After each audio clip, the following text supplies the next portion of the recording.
Hai, jumpa lagi bersama saya Rubiarman di program Rahasia Investasi Sukses. Di topik kali ini kita bakal bahas karena ada perusahaan yang bangkrut gara-gara nggak bayar pajak. Nah, kenapa bisa terjadi seperti itu? Kita bakal bincang-bincang bersama Bapak Marwan Hertanto. Beliau adalah Senior Director dari HSI Consulting. Halo Pak Marwan, apa kabar Pak? Selamat siang, selamat sore, selamat pagi. Karena kita mainnya online nih, Pak. Jadi bisa selamat pagi, siang, sore, malam. Pak, thank you Pak atas waktunya nih Pak. Yes. Nah, kita punya topik nih Pak. Nih ada perusahaan bangkrut yang gara-gara nggak bayar pajak. Atau bagaimana nih Pak? Sebelumnya boleh Pak kenalkan diri dong Pak Marwan nih Pak. Dari HSI Consulting. Perkenalkan ya, saya adalah konsultan pajak beregister. Kita mendapatkan izin dari Direktorat Jenderal Pajak, izin perpajakannya untuk menjadi konsultan. Pengalaman saya memang dari dulu sudah pertama kali kerja di konsultan asing, ya, konsultan besar. Lalu eh, setelah beberapa lama dengan pengalaman yang cukup, saya akhirnya mengundurkan diri dan mendirikan sendiri dengan beberapa teman membuat firma atau perkumpulan perkonsultan pajak. Jadi sudah pengalaman ya kira-kira ya mungkin hampir 30 tahun lah ya. Wah, 30 tahun. Nah, kalau HSI Consulting ini udah berapa lama nih Pak? Sejak kapan nih Pak? Saya dirikan dari 2008 akhir ya. 2008 akhir. Jadi kira-kira sekarang sudah 12 tahun lah ya. Oh, lebih nih Pak, 14 tahun malah. 14 14 tahun. tahun, sorry. Ya. Bentar lagi ulang tahun Sweet Seventeen. Amin. Diaminin. Yes. Nah, HSI ini apa ada singkatan nih Pak nih? Ya, ini dari nama pendiri-pendiri kita ya. Jadi Oh, dari nama-nama pendiri. nama-nama pendirinya. Nah, Pak, apa nih servisnya dari HSI Consulting ini nih Pak? Kita konsultan tentu saja memberikan konsultasi ya. Konsultasi itu macam-macam ya, karena dunia pajak kan sebetulnya dunia yang luas sekali karena memenuhi kewajiban pajak itu tidak semua orang mengerti ya. Jadi kita mampu memberi konsultasi sampai kepada ada yang tentu meminta jasa kita untuk melakukan hal-hal yang lebih dari sekedar konsultasi saja ya. Contohnya minta tolong dibuatkan SPT tahunan ya, dibantu. Oke. Kemudian bisa juga kalau ada masalah pajak nih, banyak sekali yang didapat surat cinta ya dari kantor pajak nih. Nah, itu kita bantu mereka. Bagaimana menjawab cintanya kantor pajak itu, kita jawabnya bagaimana, bagaimana strateginya. Ada juga yang, ya saya tahu kalau pajak itu suatu kewajiban yang nggak bisa dihindari, ya misalnya klien atau perusahaan, lalu mereka berpikir bagaimana ini kita bikin supaya tidak jadi masalah pajak. Karena kalau itu tidak beres, pembekuan atau administrasinya bisa menjadi masalah.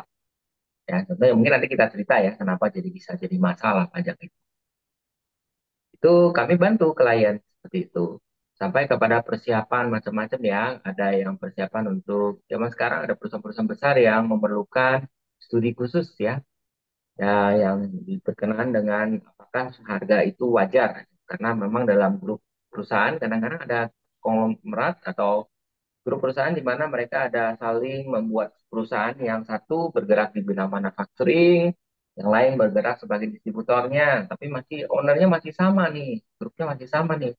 Nah, harganya wajar nggak gitu ya? Nah, itu ada satu studi ya, karena itu perintah dari ketentuan pajak kita, ya harus membuat harga yang wajar. Ada harga wajar itu juga merupakan bagian dari studi karena ada kesengajaan orang-orang untuk memindah-pindahkan laba ya terutama ke perusahaan-perusahaan yang tadinya rugi dipindahkan ke situ supaya perusahaan yang laba berkurang labanya. Kemudian ada juga yang dipindahkan labanya ke luar negeri. Nah, ini yang paling banyak ya. Pindahkan ke luar negeri. Ya, mendirikan perusahaan di luar negeri seolah-olah ada charge ke luar negeri. Itu jadi pelarian pajak atau istilahnya penghindaran pajak atau apa istilah pun atau perencanaan pajak itu tetap di dalam koridor peraturan internasional baik lokal maupun internasional pajak itu harus mendapatkan istilahnya kewajaran dan kelaziman usaha. Itu salah satu yang kami juga bisa kerjakan untuk perusahaan-perusahaan. Oh, wow. Jadi HSI Consulting ini membantu ya.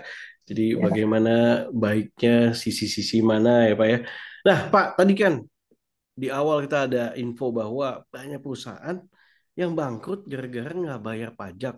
Nah, itu boleh di-share Pak, gimana itu Pak? Berarti ini ya, nggak pakai konsultan nih Pak ya? sebenarnya datang ke saya itu karena sebagai teman ya. Jadi ini klien, ini saya cerita aja sedikit ya, karena sebenarnya dia klien atau tidak, ya antara klien dan tidak ya, karena kalau kami sudah datang, kami sebagai klien tentu kita akan sangat bersalah kalau ini sampai dia bangkrut ya. Kami ingin sekali bahwa klien-klien kami atau siapapun ya yang bukan klien pun kalau bertanya kepada kami, oh bagaimana cara membayar pajak supaya tidak bermasalah, itu kita akan bantu. Nah, tetapi ini kadang-kadang datang ke kami sudah dalam keadaan yang agak sudah parah gitu ya, sudah kronik gitu. Jadi ceritanya kalau saya kurang lebih menceritakan begini ya, jadi ada perusahaan yang saya tidak boleh sebut namanya, klien sebenarnya. Tapi kita bisa gunakan ini sebagai satu pembelajaran tentunya ya. Jadi klien teman ini datang ke saya konsultasi, saya lagi diperiksa pajak gitu ya. Terus apa masalahnya kok? Ya saya kasih data, tapi tentu saya tidak kasih semua data karena kami penjualannya ada separuh yang menggunakan pajak, melaporkan pajak, separuhnya enggak. Nah, ternyata ada sedikit kesalahan, ternyata kok kami eh, diketahui dari klien lain, dari customer kami, ternyata mereka membeli dari kami, dan padahal yang mereka beli itu tidak kami laporkan, gitu. Oh, Jadi ada cross check dari pihak lain, yang lain. sehingga lalu ditanyakan di cross check ke sini, oh, ternyata kami tidak lapor omset itu. Nah, dari situ berkembang bahwa terjadi ada istilahnya ya, penghindaran atau penggelapan ya. Sebetulnya itu penggelapan ya. Istilahnya sudah serius. Gitu. Hmm. Nah, Nah, kalau dari pengalaman situ itu lalu Pak, diprediksi ya bahwa kira-kira yang nggak dilapor pajaknya itu mungkin separuh gitu dari omsetnya setiap bulan, setiap tahun. Nah, dengan juga yang kira-kira angka itu lalu kantor pajak menerbitkan. Menerbitkannya dua hal ya. Satu, menerbitkan bahwa seharusnya kan dikenain PPN atas omsetnya. hmm. Jadi kalau barangnya dijualnya misalnya satu jenis item barang 100.000, harga rata-ratanya yang berdasarkan yang lapor, maka dikenai lagi 100.000 untuk item kedua yang nggak pernah dilapor, plus dengan PPN ya. Kita tahu PPN itu 11%. Jadi tadi PPN-nya lah, PPN-nya 111 ya. Kemudian dari data yang dia ada dari omset 100 itu mungkin keuntungannya ya 5% deh ya dari 100.000, keuntungan labanya 5%, lalu ditebaklah 5% berarti dari 100.000 berapa tuh? 50.000 ya. Nah, 50.000 lalu dikenaikan dianggap sebagai labanya segitu juga, 50.000 dikali dengan tarif pajak penghasilan. Terus sekarang kalau corporate 22% ya.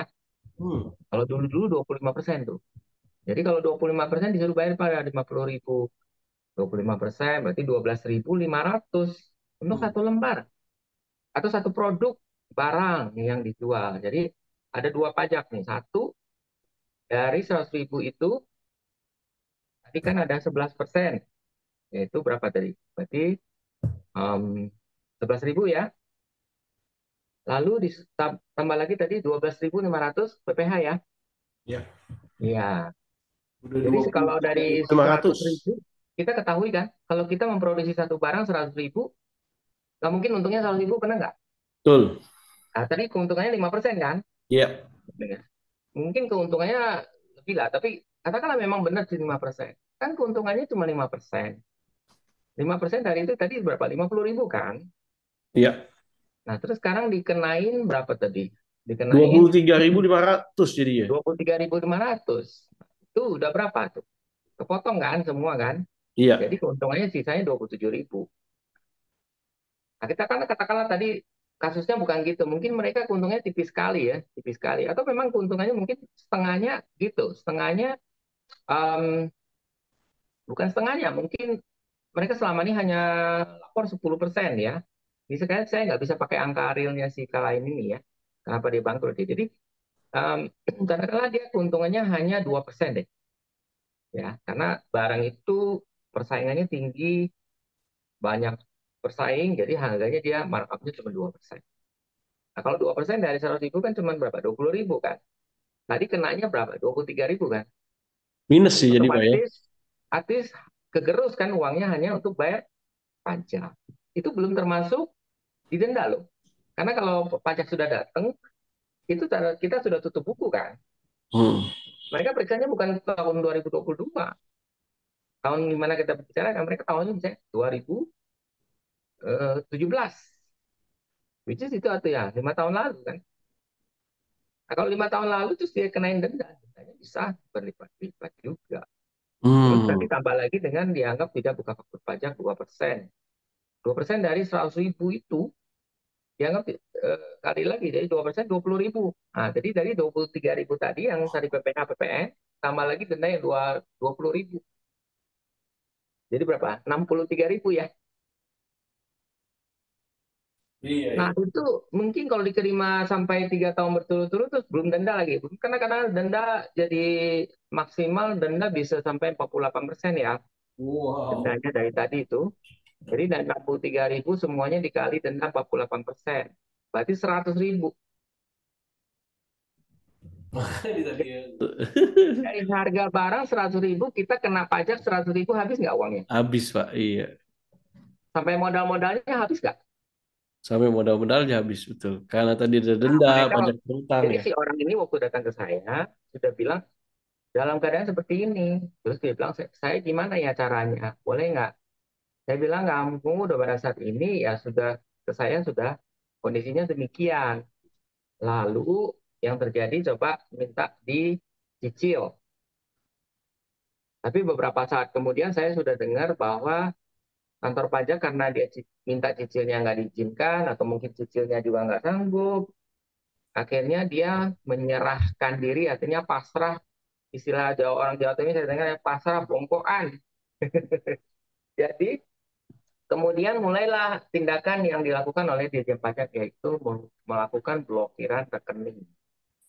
Nah, kita jangan main-main ya sekarang kalau yang sudah pajaknya nggak mau bayar, ngomong baik-baik minta cicil atau penundaan pembayaran dan sebagainya, atau kalau memang merasa ada kasusnya yang mereka ada haknya di mana kita seharusnya Dirjen Pajak tidak menetapkan sedemikian, bisa mengajukan keberatan dan sebagainya dan ke pengadilan. Tapi kalau sudah nyerah, kemudian prosesnya sudah tidak ada istilahnya perlawanan atau persanggahan, maka pajak itu menjadi kepastian bagi negara Hmm. untuk menagih. Hmm. Lalu karena menagih tidak bayar juga, akhirnya mulai blokir rekening. Oh. Semua rekening, kebetulan rekening usahanya itu ada uang masuk dari eh, satu orang yang memesan barang, tapi diminta bayar DP awal. Hmm. Nah ini sebenarnya si orang ini mungkin saya pernah belakangan saya dengar memang dia sudah sengaja ya. Saya bilang saya terima barang murah sekali loh, saya jual barang ongkos kamu tuh sekian gitu. Jadi mulailah orang itu customernya itu langsung membayar di muka. Nah pembayaran di muka itu digunakan karena kan masuk ke rekening yang diblokir tadi oleh di pajak ya. Nah waktu bayar masuk ke rekening itu langsung ditarik oleh pajak untuk melunasi Pajak terutangnya utang ya. pajak ya Pak. Tapi yang terjadi adalah karena pabriknya itu dikenal oleh si customer, customer kok nggak dibikin-bikin barang saya, pesanan saya, padahal saya sudah bayar di muka. Akhirnya marah, terus customernya datang untuk mengambil semua, mencopot semua mesin-mesin dia. Uh. Iya, iya, iya. Iya. Jadilah secara teknikal habis. Nah, Pak, untuk menghindari hal tersebut, Pak, ya kan, bagi para pelaku bisnis, ya kan. Nah, apa nih harus dilakukan, Pak? Jangan main-main sama pajak, terutama halnya gini. Tidak, kita tahu bahwa setiap pajak itu ada dua aspek di dalam hidup. Dimanapun ya, kita nggak cuma bicara Indonesia, dimanapun umumnya ada dua aspek pajak, kecuali Amerika kali ya. Ya. Uh, Kalau kita mendapatkan uang, kita membayar pajak penghasilan, ya. Orang gajian harus bayar pajak penghasilan juga kan biasanya cuma dipotong oleh kantornya. Kalau kita jualan, kita juga boleh, kita harus bayar pajak. Iya. Kalau nggak bayar pajak, nanti uang kita atau harta yang kita beli juga dikenain pajak, ya, tahu ya. Iya. Kemudian kalau kita mau belanja, kita bayar pajak lagi. Betul, Pak. Hmm. Di mana bayar pajaknya? Udah Setiap include biasanya, Pak. Anda pergi ke Indomaret, Anda pikir nggak bayar pajak? Ya kan di dalamnya setiap barang yang ada di dalam Indomaret yang Anda bayar, Udah Anda sudah udah membayar include, pajak, Pak, ya. ya kan? Udah Jadi include. pajak itu nggak bisa lari. Yes. Sebenarnya semua orang membayar pajak. Cuma yang bayar, banyak kan orang pikir kalau saya ngumpetin harta saya atau penghasilan saya nggak bayar pajak. Sebenarnya kita bayar pajak juga waktu kita habisin uang kita ya. Hmm. Jadi pajak itu dua, waktu kita dapat uangnya sama waktu kita habisin uangnya. Jadi, tapi uang pajak kemana ya? Kita harus mengerti bahwa uang pajak itu ya untuk penyelenggaraan pemerintahan kita ya, Yes, untuk yes. juga untuk pemerataan dan untuk infrastruktur dan kebanyakan sih untuk APBN adalah untuk penyelenggaraan pemerintahan ya. Nah, jadi kita nggak bayar pajak deh. Nah, dua hal itu sebisa mungkin kita patuh. Bisa mungkin. Kalau ada yang mau, wah ini kalau berat bayar pajak ini saya lebih baik nggak usah. Pasti nggak, karena banyak perusahaan bisa bayar pajak kok. Pertama, kenapa? Kalau kita sejatinya kalau bayar pajak itu pada penghasilannya kita bayar pajak ya kita kan dipotong dari penghasilan kelebihan kita. Ya. Bagi orang kecil ya tentu ada batas penghasilan yang tidak kena pajak. Tapi kalau jamaah di atas jumlah tertentu, nah itu dipotong ya mulai dari 5% sampai dengan 35%. Waduh, nggak cukup dong bayar. Enggak, karena setiap orang di Indonesia ini kalau penghasilannya 5 juta ke bawah per bulan, itu nggak Ya, akan kena pajak. Di level pribadi ya, bicaranya ya. oke. Jadi, kapan mulai kena, kalau gajinya 6 juta, jadi hanya kena dari 6 juta, 1 jutanya. Oh, dari 1 jutanya, Pak, ya? Nah, 1 jutanya kena 5%. Ya udah bayar 1 juta, 5% kan cuma 50.000. Nggak mungkin Oh nggak iya. kuat bayar pajak. Ya, jangan ngomong begitu. Nah, ada orang yang selalu menjelaskan. Menurut saya, kita waktu punya uang, kita bayar pajaknya cuma dari kelebihan kita. Ya, Ini sebagai karyawan ya, Pak, ya? Itu tadi ya ya? ini contoh aja, contoh simpel ya kan. Iya. Nah, waktu kita punya uang nih, sesudah bayar pajaknya, uang kita sisanya tadi 6 juta dikurangi 50.000 doang kan, 5 juta 950. Nah, kita kalau pergi beli belanja di pasar, mungkin waktu beli beras nggak kena pajak. Tetapi kalau kita beli em, barang-barang yang ada di Indomaret contoh ya, di situ akan harga sudah dengan PPN, jadi belanja di situ. Nah, sebenarnya secara tidak langsung kita membayar pajak, yaitu pajak PPN. Itu adalah pajak tidak langsung. Gitu. Sedangkan tadi kita, mana yang langsungnya? Langsungnya tadi pajak penghasilan, langsung ke kita. Pak, Itu tadi yang kalau bisa kita. 5 juta kan nggak kena pajak, 5 juta ke bawah, 6 juta baru kena pajak. Lalu kalau Betul. jenjang ininya, Pak, tadi kan 5%. Lalu nextnya 5%. berapa lagi?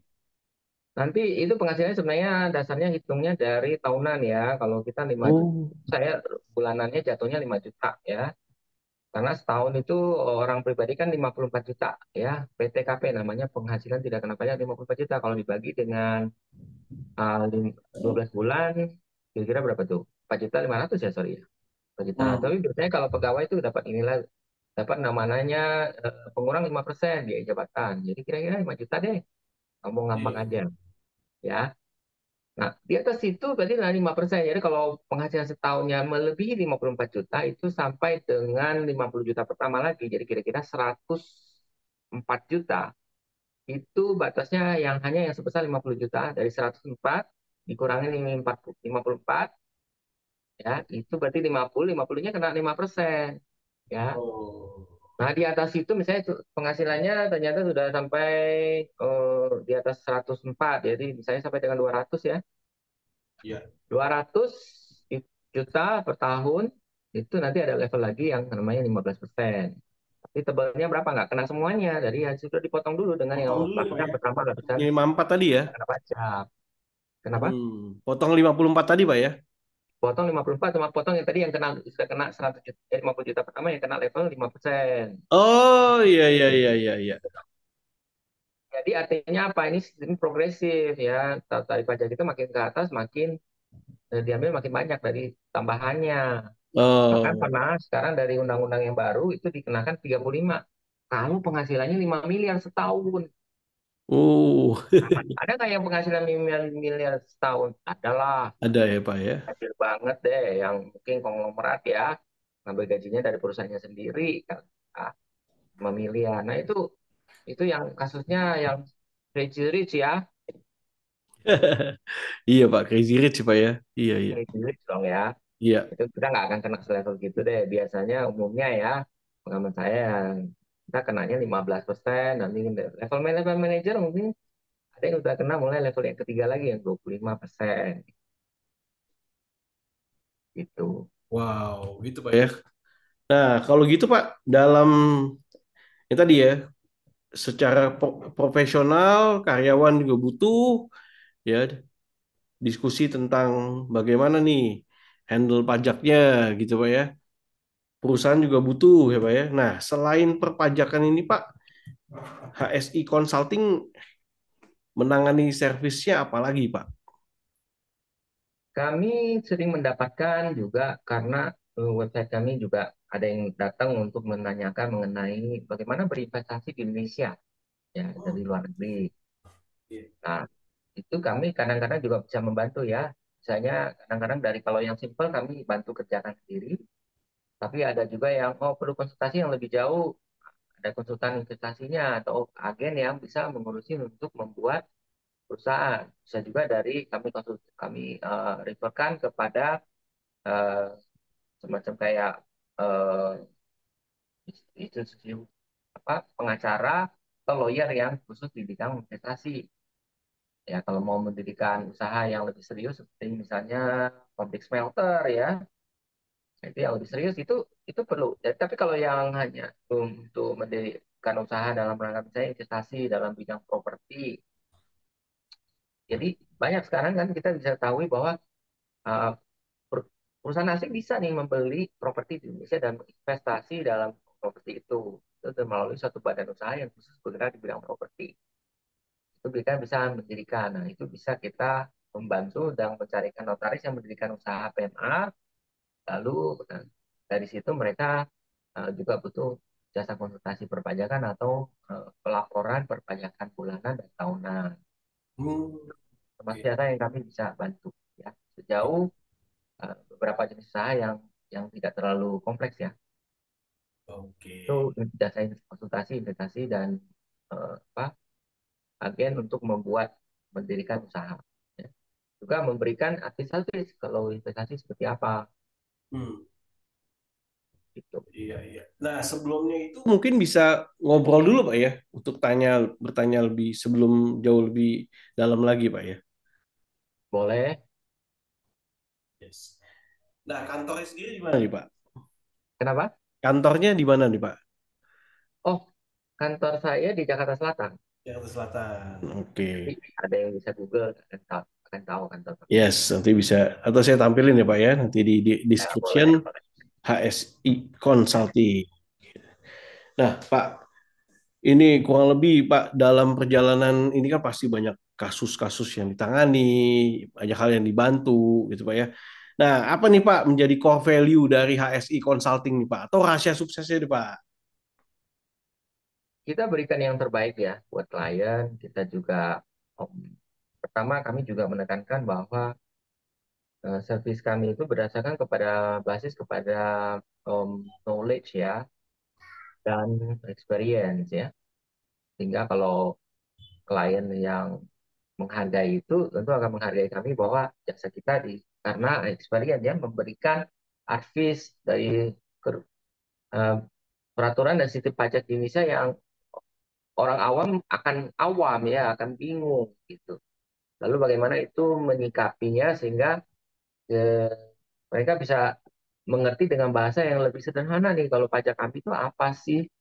Kemudian apa sih yang strategi yang kami perlu lakukan? Misalnya kalau saya memberikan usaha di Indonesia supaya nggak masalah dengan pajak seperti masalah-masalah yang serem yang tadi Anda dengar dari cerita itu, apa yang bisa dilakukan? Nah, itu kita tentu akan berikan aktisnya kepada mereka. Ya. Kalau ada sedikit-sedikit ada masalah, ya tentu harus konsultasi juga, jangan sampai masalahnya berlarut-larut ya. Jangan ada yang mengentengkan atau menggampangkan itu ya. Itu masih apa istilahnya masih ada mitos atau pendapat orang lama yang merasa pajak itu sesuatu yang gampang.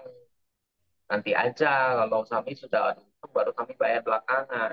Tapi datang kadang-kadang kondisinya sudah telat. Gitu. Oke, sebelum telat lebih baik konsultasi dulu di HSI Consulting ya Pak ya. Nah, buat teman-teman yang nonton ini pengen tahu lebih lanjut, pengen tanya-tanya, nanti bisa langsung kontak HSI Consulting. Di situ akan dilayani Pak ya. Buat tanya-tanya Ya, basically nanti saya sebetulnya eh, yes. kami juga sangat senang kalau ada yang bertanya melalui eh, mungkin channelnya Anda, ada pertanyaan saya juga akan tahu. Jadi eh, pertanyaan-pertanyaan sebenarnya sifatnya yang ada konsultasi kasus, kita sebenarnya konsultasi kita tidak terlalu hitung ya, Mm-mm. sama yang itu ya. Jadi kami senang aja berbagi atau berbagikan ilmu ya. Jadi tidak ada yang hitung-hitungan kita pencet argo atau apa. Nah, feel free aja dan saya juga kebetulan juga punya channel ya Oh nah, ya, sendiri. silakan share Pak nama YouTube channelnya Pak. Iya. Iya, nanti ya bisa dicari di search di Google ya. Nah, itu kan kadang-kadang kita memberikan tips-tips ya buat para pelaku yang baik yang UMKM maupun yang kelasnya misalnya menengah, individu, apa yang harus dilakukan. Nah, kemarin juga ada program-program pemerintah di bidang pajak ya, ada dari tax amnesty yang dulu tahun 2016 sampai kemudian yang terakhir yang tahun lalu yang berakhir Juni lalu yaitu program pengungkapan sukarela. Itu banyak yang menganggap itu sebagai tax amnesty jilid 2. Itu kita juga memberikan advice untuk ikut ya. Nah, pernah juga saya buat video tentang gimana nih kalau sekarang saya dulu malas-malasan nggak mau ikut, masih ragu, takut jebakan Batman lah, ada yang menganggap takut lah. Ada yang tapi sekarang menyesal, misalnya mau ikut gimana nih kalau saya baru sekarang. Nah, itu juga saya pernah membahas. Jadi silakan Hmm. dicek aja Cek ada di channel-channel saya, yes. episode yang ada. Oke, nah buat teman-teman yang ingin bertanya nanti bisa tulis di komen juga di sini atau langsung cek di Ya, di sini pun YouTube boleh. channelnya. Ya, jadi Ya.